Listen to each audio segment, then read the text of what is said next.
we just got to, this isn't quite Cotter, Arkansas. This is Mountain Home, Arkansas.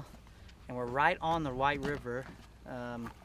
It's kind of surprising. This is kind of right in our backyard. We're like not even 5 hours from our house, and you know, we do lake trips all the time that are as long, if not longer, and you just don't realize that you have all this beautiful scenery and river right in your backyard. So this is a pretty cool place, and we're excited to see what the few days brings us for trout fishing. Tell them. Yeah, pumped up to go.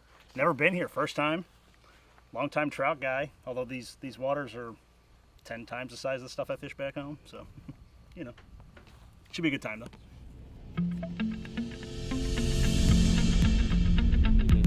Well, this evening we're going to try a little DIY wade fish. Apparently this is kind of a catch and release area, and there's a lot of really good trout in it. We've never been here, but there's a little trail here we're going to follow and see if we can get on some trout this evening before we come back for dinner.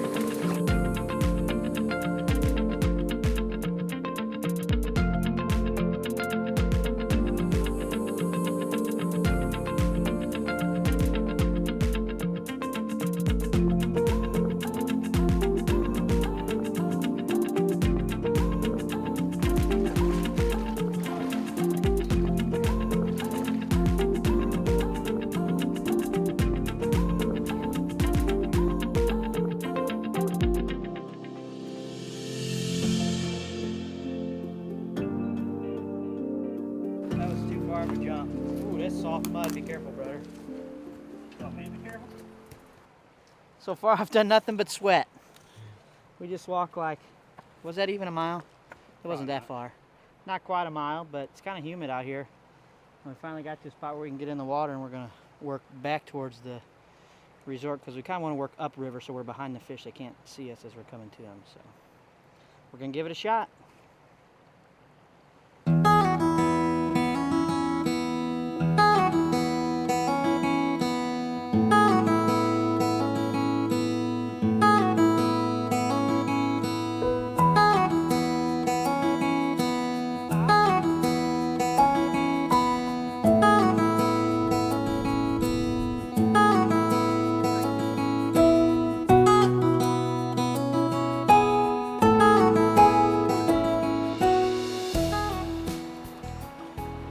Rainbow.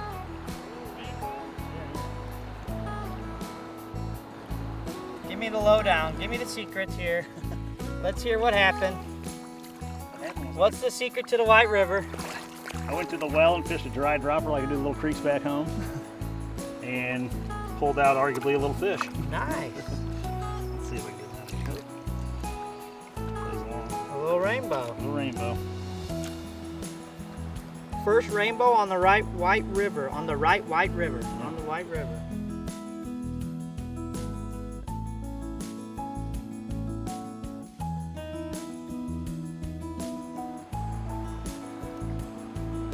Yep.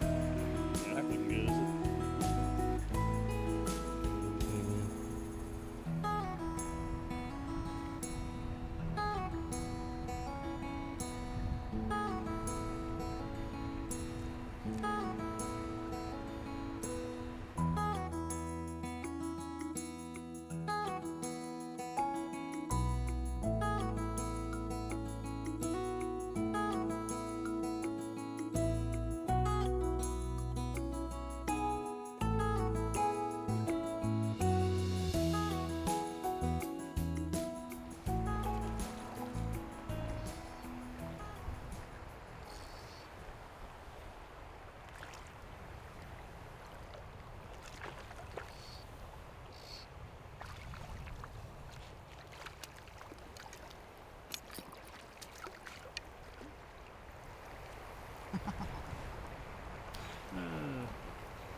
Oh yeah. Have midge again. Red one. It's a secret glide bait floating mechanism. Yeah, is that what that is? Called frog's fanny. Powder desiccant. So that my fly will float. Did you already do it? Yep, you're all good to go.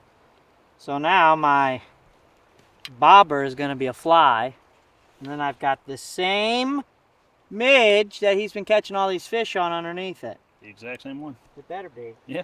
It better be. He's hiding from her. Crunch time.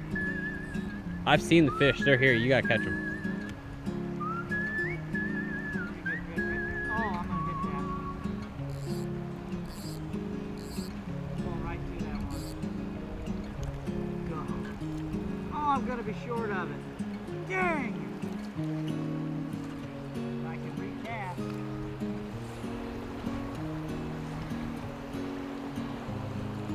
Can't see my fly land. Oh, there it is.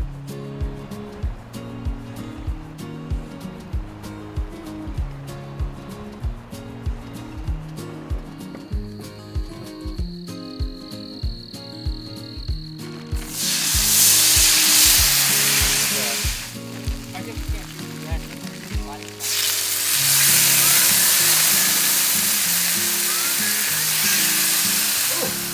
Well, we're really roughing it in our camper cabin, as they call it here at Rim Shoals. We've got a microwave, a toaster oven, and we got a Blackstone with fajita chicken going.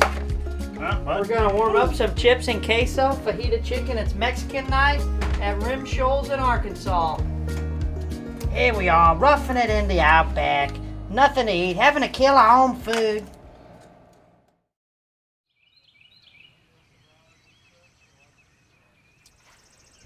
Morning one on the White River, and we were getting ready to go get the boats and load up. I think we're gonna try and do a run. I can't remember how they say, 15 minutes? We're just gonna run upstream and kind of drift back this direction. There's not a ton of water generating today, so we're not gonna be fishing anything deeper than 2 to 5 foot. Sounds like there's a lot of caddis, midges. Trevor's gonna know more about the flies than me. Salvos, yeah. So we're gonna go right across over here and get set up and head up the river.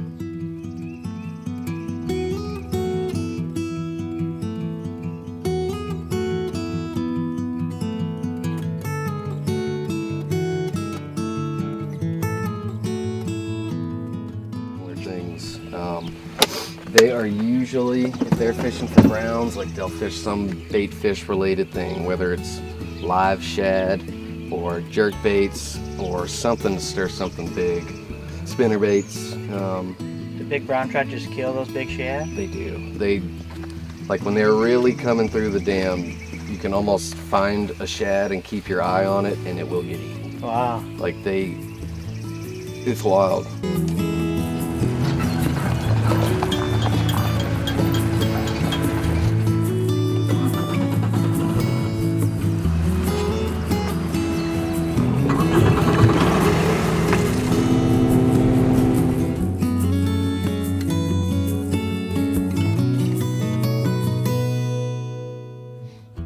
Say, let me know if I got to reset. You are good for now. This is where it's kind of weird. Like there's, yeah, in low current like this, there's no reason for the fish to be over there more than over here. Well, sure. It's kind of anywhere. So once you can move around, try both sides. We're gonna start looking for even like the tiniest little seams coming off of this tree. There's a riser. Yeah, I saw that. And the boat dock down there, we'll start kind of sliding that way. Sure. So we've got a little more current to work with. So more the traditional, what you're looking for when you're fishing. When it's low water like this, you're looking for any kind of change in current or structure or change in depth where fish can kind of relax. Yeah, that's kind of where we were catching off the seams down there below last night. Yeah, just, I mean. I'm gonna start sliding to the left a little bit here. Good. Pupa there. Yep. All right, we're on the board.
Still got him.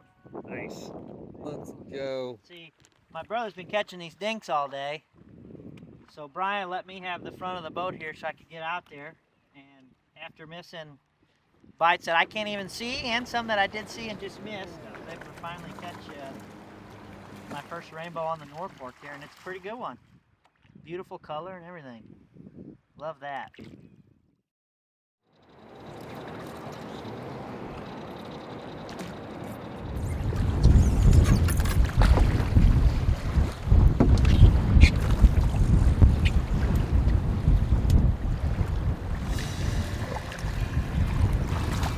Oh yeah.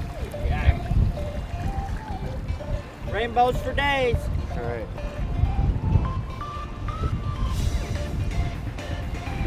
Pretty fish.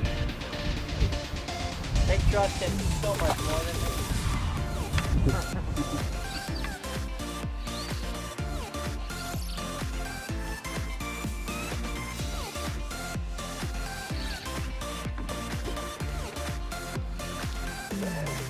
Brown trout? Baby brown. Baby brown. Get some footage of that code. All right. Brother with a brown. He's got one eyeball. Super pretty.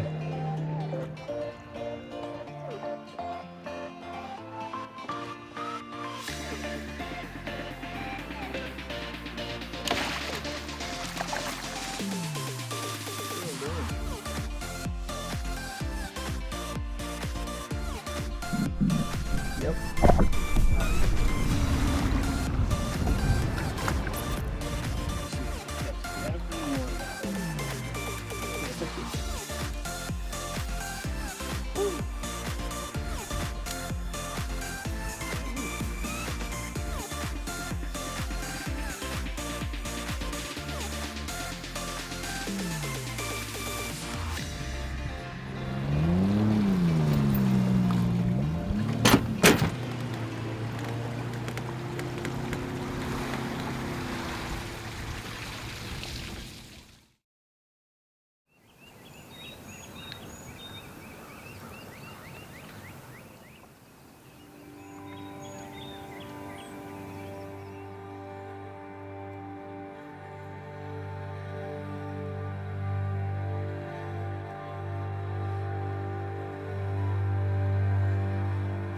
Gonna hike downstream and hopefully catch a few fish. Jumping in some waders. Jumping in the waders. Chillier morning than it was last couple, so it's gonna be interesting. But, got confidence that there's plenty of fish out there to be caught. So.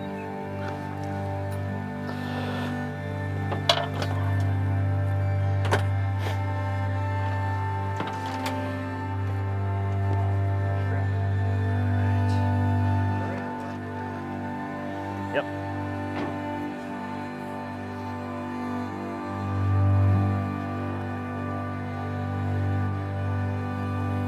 For us, the fishing has kind of always been a family staple of ours. Our parents used to go to Table Rock even before we were kids. That was a trip that they would do. And then as we were born, I can remember seeing pictures at Table Rock even in a stroller. And so obviously Dad was always a bass fisherman down there, and that's kind of where I picked up bass fishing. I can remember having an old purple rod that I dropped in the lake, bluegill fishing off of the dock. Do you remember that story? And then Dad put on just a giant treble hook. I don't even know why he had a treble hook that big. Just put on a massive treble hook and actually got it out of the water. And so we've kind of always been around the water and around the lake fishing, and it wasn't until we were a little older that Trevor, I don't know, how old were you when you picked up fly fishing, or how to get started for you? It was later. You know, back home we got the trout parks that they stock, you know, daily with fish, and you can go down there. But Dad's family's from down that way and down Montauk way, and I really got hooked on just fishing in a stream. You know, just kind of wading out there. The visual aspect, the finesse aspect of it. Started with spinning rods, and just progressed. Watch these guys whipping the big fly rods around. You know, big long casts, lots of big mins on the water. It intrigued me a lot, but I picked that up more right before college and into my college years. Did a lot more fly fishing and trout fishing in general. Plus it kind of leads into all of my hobbies, camping, hiking. You know, it kind of goes hand in hand with all the fly fishing and trout stuff. So it's just something that I gravitated towards, just as something a little bit different. But I can remember him always, you always talk about it's the ultimate finesse and just the aspect of chasing, you know, the fish and being able to fool them into something that they think is natural to them to be eating, and then to be able to, you know, land them and then release them back to their natural habitat to be caught again has always been something that he always talks about, even if they're fish that are, I mean, he'll come home and show pictures of fish that fit in your palm. Look at this fish I caught on, you know, whatever type of fly that mimics whatever type of bug that's in the water. He's flipping rocks over and looking at bugs. I flipped a rock and saw a yellow belly sap-sucking whistler bug, and I tied one up and caught this little bitty trout on it. And so, well, it's just kind of, you know, kind of my love of the outdoors. You know, I studied biology in college, but you know, knowing that you can expect certain insects on certain bodies of water, and I can go tie a fly to mimic that, and you show up on the water and you identify that bug and then use that bug to catch a fish was always kind of a cool feeling to me, kind of a full circle type of thing. But it, you know, I just got hooked on it. It's kind of an addiction, really. And I definitely think for our family, fishing is what a lot of our lifelong memories and conversations that happen around the table at Thanksgiving and Christmas. There's always a lot of stories told from when we were fishing and memories from when we were fishing, and so fishing's kind of a family staple for us for memories that we hope to pass on to my boys, his nephews, and anyone else later than us even.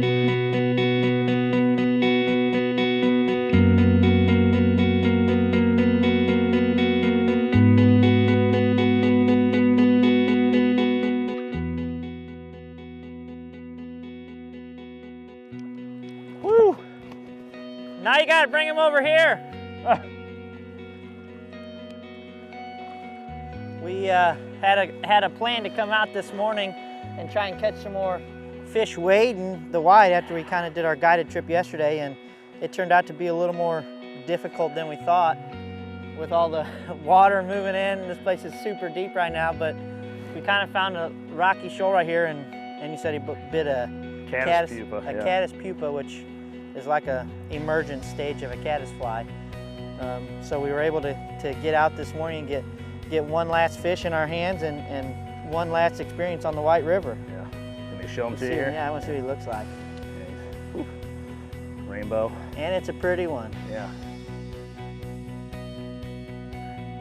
We kind of made it down to the wire. We got to be heading home in literally like a half hour, but I know the itch that he has for trout fishing, and this is going to be kind of hard for him. I know, you know, anytime you can come out and be on the water, you know, with your brother making memories is something that you don't really want to end, but we're going to have to get home, and he caught one last fish, which I can tell right now is really giving him the itch, and he's going to be thinking about that the whole walk back to the truck. We'll stay out there, keep doing it. Yeah. How was it, Gunkel, your first White River experience? White River was interesting. It was fun. A lot of fish, a lot of wind. It's the theme of the trip, but no, it was fun. Enjoyed it a lot. Definitely trout fishing paradise down here for sure. Ton of fish. Right in our backyard too. Yeah. Looking forward to coming back. Sure.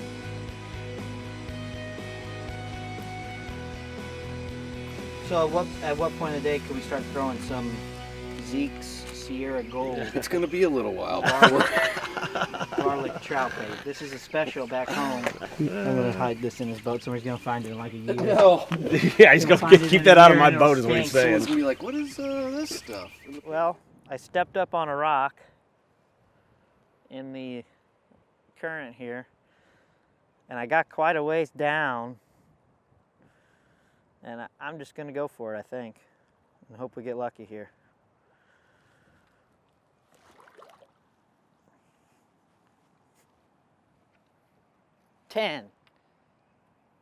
Stuck the landing.